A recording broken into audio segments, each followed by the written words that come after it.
So here I am in Blender 2.83.12 using 717.17, which is last week's Boxcutter.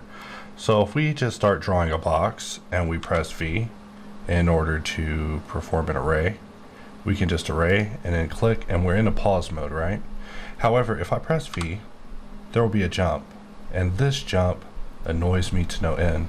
We've done a lot of work with Array V2 on the hop side to prevent this sort of jump from happening in the state that I refer to as resume. Whenever you resume a modifier, there should not be a jump. You should just be there, frozen in space, able to deliberate on what you want to do next. So I'll show you once again. I press V and it just jumps, and this jump is probably not needed.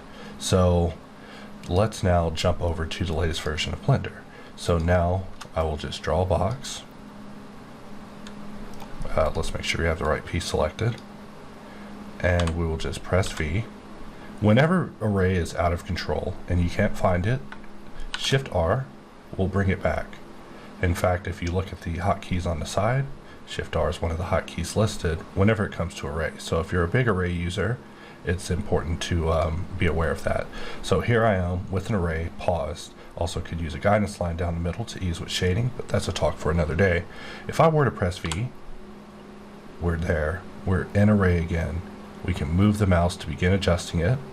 However, the moment that you pause it, you should be able to just stop and look at it and admire it, and also be able to press V and stop and look at it, admire, and deliberate on your count and deliberate on your distance before you even have to begin moving to begin making adjustments again. So while I know there's a long road ahead for making Array and Boxcutter catch up to our Hops counterpart, we are taking steps towards rectifying some of the issues that you may have heard me complaining about in previous content.